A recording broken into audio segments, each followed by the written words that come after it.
Welcome to Marin Poets Live. I'm Neshama Franklin. I work at the Fairfax Library and I love poetry. So it is a special pleasure for me to share this opportunity to introduce you to poets from our county in the flesh, as it were, as they read and discuss their work. Monthly tapings would be broadcast on Marin TV and then become part of a special page on our website, along with biographies of the poets and links to our collection. This is a partnership with the Marin Poetry Center. A common thread throughout the programs will be discovering how living in Marin has influenced their poetry. Those of you who already love poetry will appreciate this direct transmission from the poet to the listener, you. Those who might think of poetry as esoteric or abstract will discover how it can sing when read aloud. For this program, we feature Rebecca Foust. Welcome, Becky. Thank you so much for having me. It's a pleasure to be here. Good. Well, as we do, we start with a Marin poem, and I bet you have one. I do. I actually have a book of Marin poems, this book, God's Seed, that features art by Lorna Stevens. And the poem that I'm going to read from it has a picture of Mount Tam on the side, and it's called Perfect. Mud-flat mirror in mottled silver, mauve, 5 shades of taupe, air, barrel-aged in live oak and madrone, Phoenix Lake's green jewel, mule deer, and the tufted bobcat, roses blooming straight through late fall, hawthorn leaves in drift, a child's sleep-flushed cheek, purple against orange, sage and maple, peonies under palms, cactus bristling next to the fat pout of a pink hybrid tea, trout lilies and wild iris, Mount Tam mantled each dawn in fog, then naked and lit from within, winter sunsets,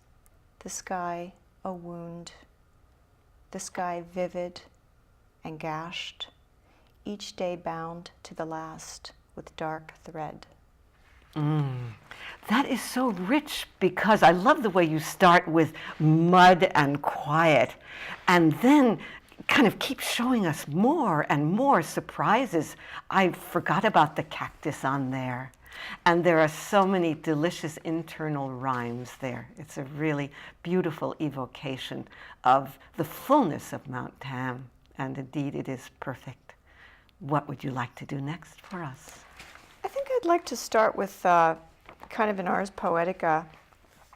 I started writing seriously the year I turned 50.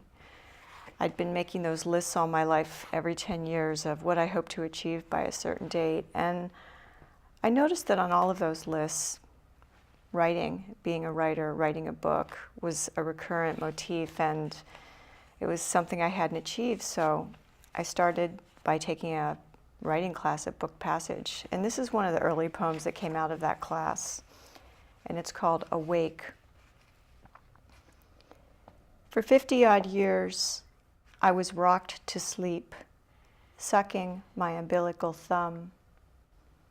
I held my breath in the womb, reading the book of hours, a litany of chores, shiny and clear as moral imperatives, written not by God, but a man, not unlike the one at the moment asking for breakfast. When I opened my eyes, the sun was a match, scratched into bloom with blue flame. Neuron knit synapse and synapse and synapse. Electric it came. It came electric, in arc, in surge, in very high voltage. Now beware. Sparks crackle my hair and my fingertips smoke. I break, breathe, and burn. I learn my name. You sure did. That's extraordinary. Thank you. What power in poetry. You really stepped into a godlike state there. Who knew? You knew. You must have known. Yeah, writing was a wonderful thing for me. It opened me up. It was truly like turning on the faucet. Yes. Tell me again about, people keep referring to ars poetica, and I haven't had a classical education, so tell me what it means. Well, it means a different thing for every poet, but in classical parlance, it's sort of the why I write poetry. Ah. It's what it's all about. It's the poem that defines the poet. Wonderful. Thank you. That will help all of us. Another poem, please. Well, this is a fun poem to read on this show because I would say that one of my defining motifs and something that recurs in my work is the fact that I was born in a mining railroading town in western Pennsylvania, very modest circumstances, blue-collar family, and lo and behold, I ended up in Marin. And this journey, which never ends, recurs in my poems. So I'm going to read a poem called Altoona to Anywhere, but when I first wrote it, it was called Altoona to Marin. Go ahead, aspire to transcend your hardscrabble roots, bootstrap the life you dream on, escape the small-minded tyranny of your mountain-bound coal mining town. But when you've left it behind, you may find it still there, in your dreams, in your syntax, the smell of your hair, its real smell under the shampoo. Beware DNA, it will out or be outed, and you'll find yourself back where you started, back home, unable to refute the logic of blood and bone. You'll slip and reach for Velveeta instead of the Brie. It's inexorable. Kansas one day will turn out to be Oz, and Oz, Kansas, with the same back porch weeping, the same husband sleeping around, addiction, cancer, babies born wrong, the same siren nights pierced with stars, seeping light, all that gorgeous, pitiless song. By the way, I have to comment on your blue collar, which you wore today. Isn't that perfect? It's just amazing. I didn't plan that, but it happened. Of course not. But none of this is planned, and that's the beauty of it, the spontaneity, the way it rises in you. And thank God for those Altoona roots, because they ground you so beautifully. So I'm going to insert this right in here because you are aflame with something very new in your life. So what just happened? Oh, I'm so thrilled and excited to have literally in the last couple of days gotten the news that I'm going to be the 214 Dartmouth Poet in Residence at the Frost Place. And the really exciting part of this, besides for the wonderful chance to have immersion for 8 weeks in my work, the really wonderful part is that I'll be living at Robert Frost's house, his farmhouse in Franconia, New Hampshire. And I'll be alone for most of that time, except for during 2 weeks there are conferences open to the public. There's a conference in July and a conference in August. I hope everyone in Marin will apply to keep me company. But the rest of the time I'll be alone and writing and living at Robert Frost's house, and I just cannot imagine anything more inspiring. He's one of my most influential, important poets in my childhood. My mother read him to me as I fell asleep at night, and I couldn't be more thrilled. That is beautiful news. And so many poets toil in a relative obscurity. At least we're shining a light right here. So at last, some recognition beyond just where we live, and that's great. Well, I'm really grateful for what you do, because it is true, and it can be a lonely, thankless job being a poet, and the writing is its own reason, and it brings great joy, but there is something in poetry that cries out to be shared. Definitely. And it's not always easy to find people that will listen, you know. So thank you for doing this for the poets. But the listening is so important, because on the page the poem is so short, and in the breath it really expands. I'm interested in poetry in Altoona. So blue collar, but your mother read you Frost. Yes. That's pretty amazing. Yeah, my twin brother and I were the first, and we had a family of 5 kids, and my parents didn't go to college, and their parents didn't go to college, and my older siblings didn't, but my brother and I did. But we were well educated. We had books around. The school systems were great, public school, but I had some amazing teachers growing up that I still remember very vividly, and we had a lot of good books around, and all the kids just drank them up. Yeah. Another poem, please. Let's see. I think I'll read another poem about Altoona. Great. There's a river running through the middle of it called the Racetown River. There's also the Juniata River. But Altoona is a very beautiful place. It's in the mountains, but a lot of industry moved in the 19th century. There were silk mills, paper mills, railroads, a lot of coal mining, bituminous and anthracite coal, with the predictable consequences on the land. So this is called Racetown River Trout. Have you noticed that there are a lot of poems about fish? Now I'm noticing. Thank you for drawing it to our attention. The 2 that I'm responding to here are Elizabeth Bishop has a poem called The Fish. Yeah. And Mary Oliver has a wonderful poem called The Fish, where she likens eating a fish to taking the Eucharist. So I think you'll see references or echoes to those in this poem. Racetown River Trout. It took my hook like kite-caught wind. I had to fight to reel it in, to net its taut, dense-bodied surge, heft and heave of oiled writhe. I knew about the upstream mine, uncapped and seeping mercury. So I wore gloves to hold that fish no fool would eat, and waited for the mystery and passion. But there was no rainbow, rainbow, rainbow. No communion with Christ's flesh. Just this prism flash gone gray. And my sick wish I hadn't caught it.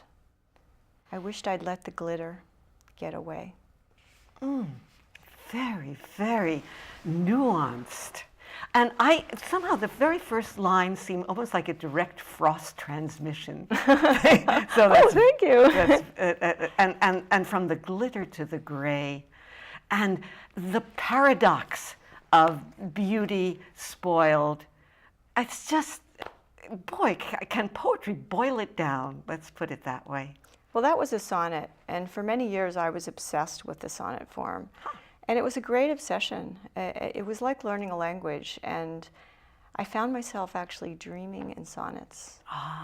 And it was a great exercise for my poetry in terms of what you spoke of, compression, because it's difficult to communicate complex ideas and visions in just 14 lines. And then I had to really work on shaking it, because you know, everything was coming out as a sonnet, and I was spitting out these poems like owl pellets, you know. Everything was so wrapped up that it was becoming obscure. So I had to really work to break out of that form and to force myself into writing longer loans. So I actually started writing prose for a while in order to get myself out of that tight little corner I'd painted myself into. Yes, let's have another poem. I think I'd like to read next. This is a poem that was in Marin Review, wonderful publication. So it's based in part on those, you know, those cave wall paintings at Lascaux in France. The little boys were going along in the 40s, and they stumbled and found a cave, and lo and behold, people went down and found wall after wall after wall of just amazing primitive cave art. And people were so excited that they began visiting the cave. Well, now the caves are sealed off again because the presence of so many people staring in awe at these paintings has actually begun to damage them. And that's what this poem is about. Oh, and it also features something called the New Zealand huia bird, which is a very beautiful bird that my friend Lorna, the artist who did this book, God's Seed, is obsessed with. And people used to use their feathers in brooches and on hat bands. So this is called, it's another sonnet. It's called Last Bison Gone. Ours is the curse of the blighted touch that wilts every green shoot and flower we mean to admire, keep, recreate, or improve. New Zealand's huia bird, prized for her scimitar beak and pleated Victorian petticoat tail, was hunted extinct, except for this diving belt brooch and sad hatband, fast falling to dust in the Smithsonian. We love what we love in the scientific way, efficient, empiric, vicious, and always too much. And always we touch it, our breath blooming algae on the walls of Lascaux, shimmering in acid etch green. So that is, I'm going to blush to say, it's a political poem, but so delicately done that it doesn't whap us like politics. But out of that fierce need to write poetry were all kinds of other things that had to come out, and you managed to encompass them in your poems. That kind of glorious rage, let's put it that way. Very subtle, but very strong. So I'm appreciating, I hope you recognize that I'm appreciating this in you. Thank you. I mean, rage is a very useful emotion, Yeah. but it can undermine your purpose if not restrained. Yes. Well, you're funneling it into art. What better use? Yes. So what comes next for us? Well, another place I used to have rage, but I don't anymore, is I have 3 children, and my first was born with, or shortly after birth, perhaps because of brain damage, incurred autism. And for a while I felt uniquely singled out by the universe for torture because of that. And boy, that has really changed. I mean, I have an early book, it's down here. My first book of poems was actually a book of poetry written about the experience of having a son with autism. And there's a lot of very dark rage in that book. Not very well modulated, I must say. But he's grown up, he's doing absolutely great. And I've come to see it as something altogether different, which is, and I'm not really being sentimental or corny when I say this, but as a gift. And I'm fortunate that my son has mild autism. Asperger's is what they used to call it. But it's the quality of what we thought was the disorder. Those qualities are the things that actually make it an incredible gift. So I think I'll read a poem or two about that. I think I'll start with Wild Swan. So this is a poem from the time when I was in that frantic parent stage of trying to fix everything, and I was trying to just cure him. And it's based on that fairy tale, I know you know it, about the 7 swans and their sister. So they've had a curse put on them by the evil stepmother, and she turns the boys to swans by day, and at night they turn back into princes. And she has charged their sister with the task of knitting sweaters for them out of nettles. And if she does this, they will always be boys. And the nettles, you know what nettles are like, they lacerate her hands. So it's this agonizing task to try to take this wildness back out of them. And she doesn't quite finish. Do you remember the story? Oh, yes. Yeah. Okay. Yes. You got it. Yeah. So this is called Wild Swan. What I knit at night unravels each dawn, yarn slipping like smoke from the day's bright needles. A prince once was a boy, a swan, my autistic son. It burns, his garment of nettle, his singlet of stars. The night cries are feral and awful. My hours are cloistered with wool. I make the knots faster, knowing what morning will bring. At his lips, one white crescent pin feather. Under the counterpane, his shining wing. I'll call it an agonizing tribute, because I know a lot about the gifts of that which we do not want, Yeah. but is given to us, and we make the very best of it,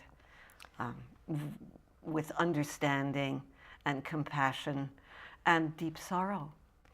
And sometimes we try to remake and civilize and paper over things that ought not to be. Yes. You know, one thing I was trying to get at in this poem is that there's a wild beauty in having a wing. Right. And that's, poetry does shine an almost pitiless light on this stuff, unless it's Hallmark poetry, which we have not had in this Good for you. studio at all. So we have about 5 minutes left. So here's the time, if there are ones that you just really want to do, and they'll fit into 5 minutes. This is it. Okay, well, I know which one I want to end on, but before I end on that, I was looking at a poem today I haven't read for a while, and it's kind of fun to read because it's in the form of an argument. Oh, it's in this book.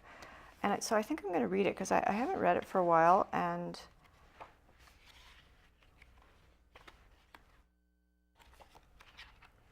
well, actually, here it is. Good. It's called What Follows. It's got this snake running along the bottom. If a tree falls and no one hears, then it didn't fall, you'd say. But I say the tree would know it fell, and so would the hive world that had hummed and teemed in its leaves, and the flowers would know, each sticky stamen barren of pollen. Okay, you say, then think of a rock that fell, and I didn't know it.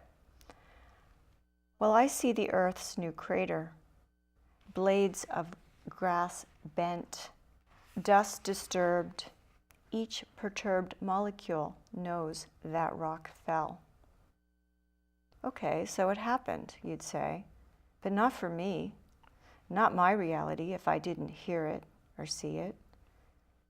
But I say, my reality is one web with strands that go everywhere, so that mine waste washed down a river wafts its effluent plume through estuary and ocean, linking endless land to endless land I walk through, the air I breathe in.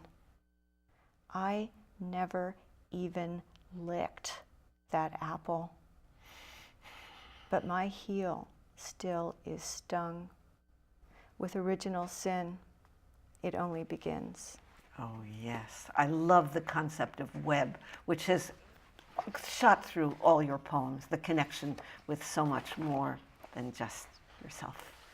And now for our last poem, we have 2 minutes. I think I'm going to do two very short Good. ones. This one connects in with the web idea, and it's a frank political poem. Teleology. That's from Aristotle. In the seed lies all that it can ever be. Shoot, plant, flower, fruit, and in the end again, the seed. In the acorn, the entire tree. One quark encrypts a universe. A world unfurls from just one jewel of fire. An atom splits and spews Japan. Blood, bone, gene, cell, predict events as well as tell them, and no science, God, or creed can crack the code, unwind the strands that bind our eyes and blind our hands. We walk a land that's charted, even as some war ends somewhere. Somewhere a war has started. That is a beauty, another sad beauty. And now for our last minute's worth of poem. This is called Only. It's after Stanley Kunitz, and it's dedicated to my son. Oh, love, this happened, or it did not. In a room with green walls, my son was born. The cord was torn too soon, so they cut off his head to save his heart. He lived for a long time. For a long time, there was no breath or cry. When finally he spoke the wide whorled leaves of corn. He spoke the crickets in clusters beneath the sheaves. He sang the soil in. He sang the wind in the dune and the hush of ebb tide. Some say he died. Some say he died. Thank you so much. Thank you. Becky Foust. It's been a great pleasure. Thank you. Sharing this rich, rich work with you. I'm so wonderful glad experience. you woke up at 50 and started writing. Me too. Thank you very much for doing this show.